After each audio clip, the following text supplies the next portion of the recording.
আসসালামু আলাইকুম বন্ধুরা, আশা করি আপনারা সকলেই ভালো আছেন।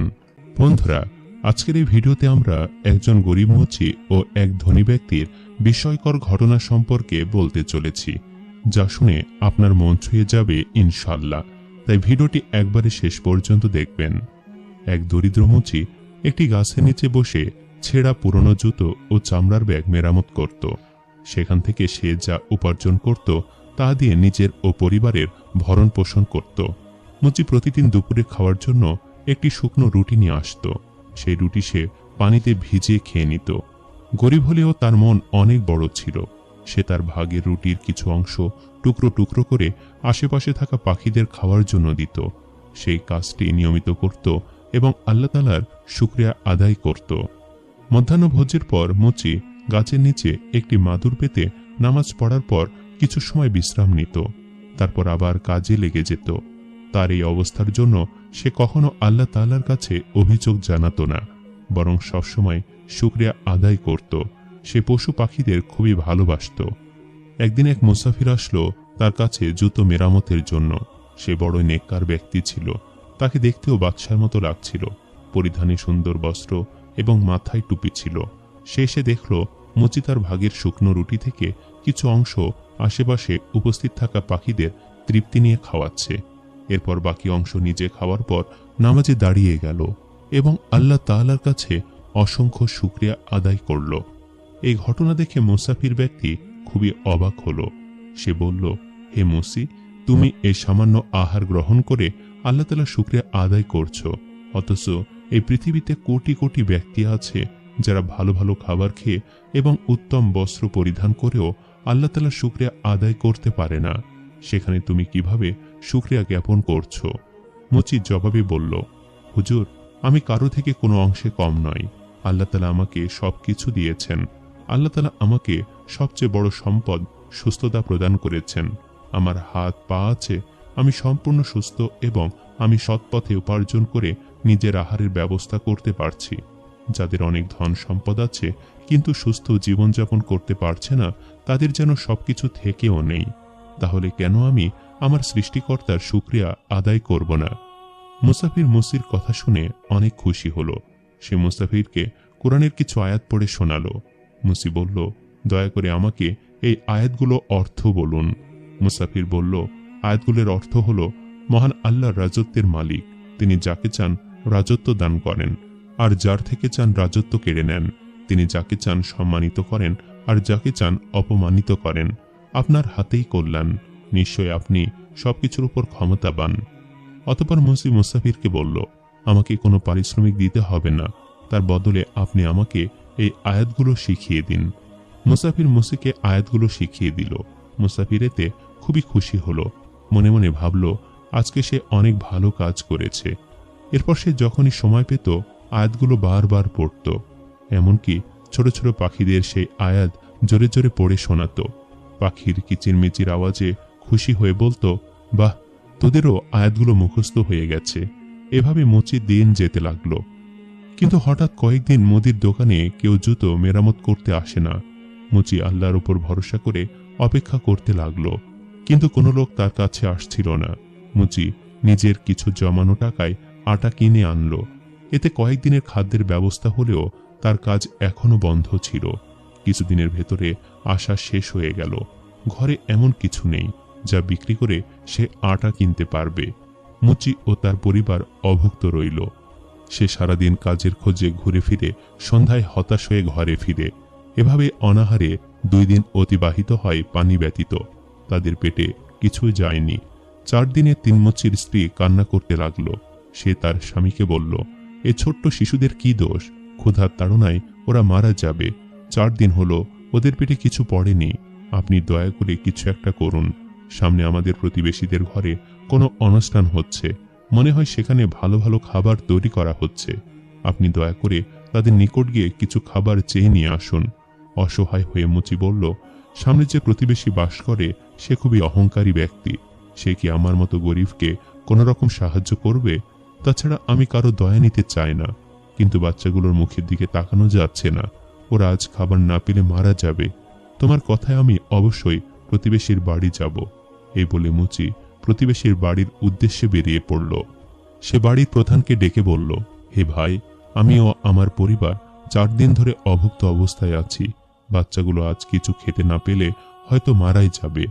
অভাব ও ক্ষুধার তাড়নায় আজ তোমার নিকট সাহায্যের জন্য এসেছি। তুমি আমাকে কিছু খাবার বা টাকা দিয়ে সাহায্য করো। আমি কথা দিচ্ছি, তোমার টাকা আমি পরে পরিশোধ করে দেব।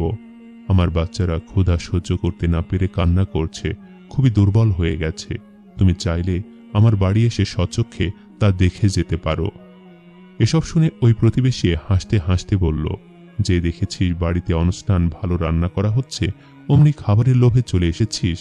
তারপর কিছু গালি দিয়ে বলল, যা যা, ভাগ এখান থেকে। পরিশ্রম করে টাকা উপার্জন করেছি, নিজের বড় বড় বাড়ি বানিয়েছি। আমি নিজের কষ্টের টাকা তোদের মতো গরিবদের পেছনে নষ্ট করব না। যা, এখান থেকে চলে যা। মুচি হতভম্ব হয়ে মূর্তির ন্যায় দাঁড়িয়ে রইল। তার চোখ থেকে টপ টপ করে পানি পড়ছিল। সে এতটা অপমানিত এর আগে কখনো হয়নি।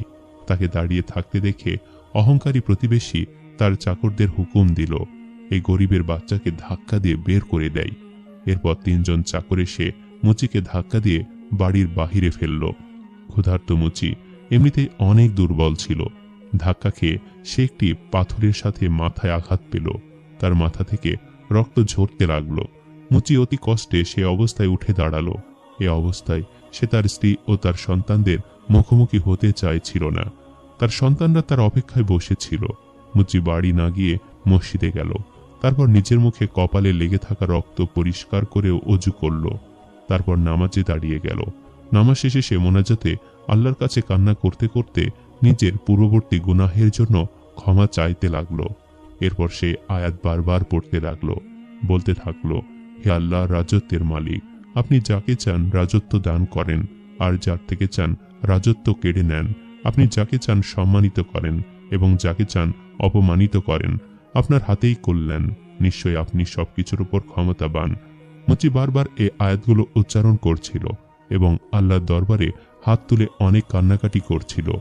সে মুহূর্তে এক সওদাগর সালাত আদায়ের উদ্দেশ্যে মসজিদে প্রবেশ করে। সে মুচির মনের কথাগুলো শুনতে পায়। তার আল্লাহ ভক্তি সওদাগরের মন ছুঁয়ে যায়। সওদাগর সালাত আদায় করে মুচির উদ্দেশ্যে বলেন, ভাই, আমার তোমাকে দেখে মনে হচ্ছে তুমি সমস্যার মধ্যে দিয়ে যাচ্ছ। আমি একজন সওদাগর, দূর দেশ থেকে মালপত্র নিয়ে এখানে ব্যবসার উদ্দেশ্যে এসেছি, কিন্তু আমার যে সঙ্গী ছিল সে হঠাৎই মারা গিয়েছে। এখানে আমি একদম একা হয়ে গেছি। তুমি যদি আমার সাথে কাজ করো আমার বড় উপকার হয়। কথা দিচ্ছি আমি তোমার সকল হক আদায় করব এবং আশা করি তুমিও সততার সাথে কাজ করবে। মুচি অনেক খুশি হয়ে যায়। সে বারবার আল্লাহ তাআলার শুকরিয়া আদায় করতে থাকে। সে সওদাগরকে কথা দেয় সে সততার সাথে কাজ করবে। সওদাগর তাকে কিছু টাকা দিয়ে নিজ গন্তব্যে চলে যায়। মুচি সেই টাকা দিয়ে ভালো খাবার কিনে নিয়ে বাড়ি যায়। সে তার আনন্দের সাথে স্ত্রী সন্তানদের নিয়ে খাবার খায় এবং সবাই মিলে আল্লাহ তাআলার কাছে শুকরিয়া আদায় করে। এরপর মুচি সেই সওদাগরের সাথে কাজ করে কঠোর পরিশ্রমের ফলে তাদের ব্যবসা অনেক বড় হয়। সওদাগরের অধিক লাভ হওয়ায় সে নিজ দেশে ফিরে যায়। এরপর মুচি একাই সে ব্যবসা দেখভাল করতে থাকে। সময় কেটে যায়। মুচি ব্যবসায় অনেক লাভ করতে থাকে। একসময় শহরের সবচেয়ে ধনী ব্যক্তিতে পরিণত হয়। সে অনেক সুন্দর বড় একটি বাড়ি তৈরি করে প্রাসাদের মতো। তারপর সেই প্রাসাদের ফটকে একটা পাথরে মুসাফিরের বলা ওই আয়াতটি ঝুলিয়ে দেয়। সেখানে কয়েকজন চাকর চাকরানি কাজ করত।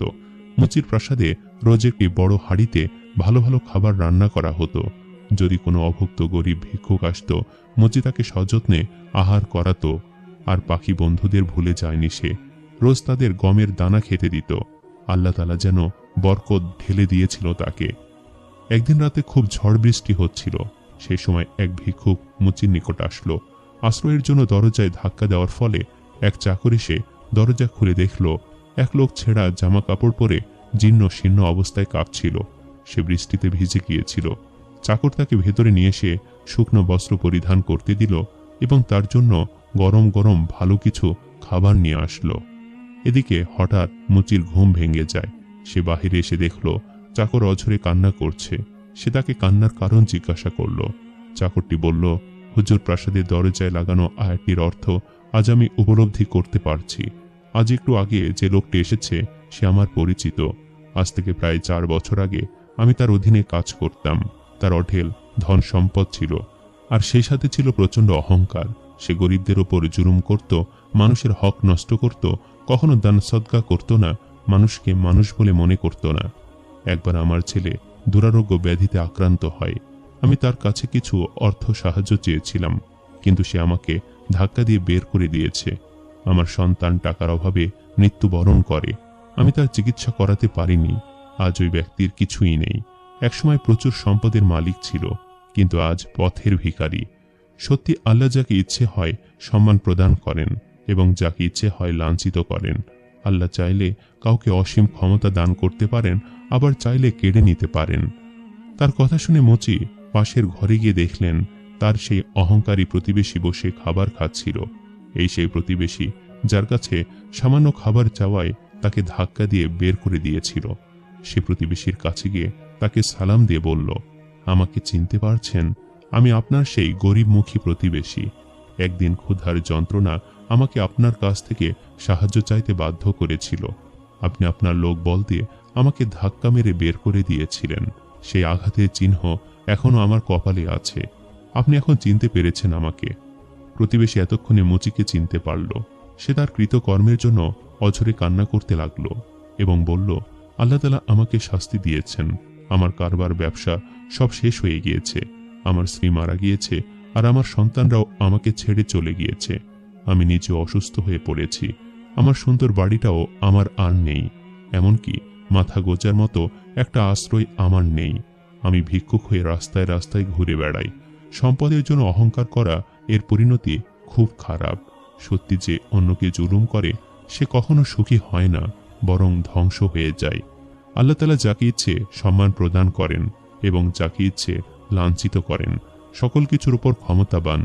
মুচি বলল, হ্যাঁ, সবকিছুই আল্লাহর হাতে। তার ইশারা ছাড়া কোনো কিছুই হয় না। আর টাকা পয়সা ধন সম্পদ আসবে আর যাবে, তার জন্য অহংকার করা ঠিক না। তুমি অনেক শাস্তি ভোগ করেছ। স্বচ্ছ মনে আল্লাহ তাআলার কাছে ক্ষমা প্রার্থনা করো, নিশ্চয়ই তোমাকে ক্ষমা করে দিবেন। মহান আল্লাহ তাআলা অত্যন্ত ক্ষমাশীল এবং দয়ালু। তিনি নিশ্চয়ই তার বান্দার উপর আর রেগে থাকতে পারবেন না। আমি তোমাকে কিছু টাকা দিচ্ছি, তোমার প্রয়োজনে খরচ করো। আল্লাহ তাআলা নিশ্চয়ই তোমার সকল দুঃখ ও কষ্ট দূর করবেন। আমিন।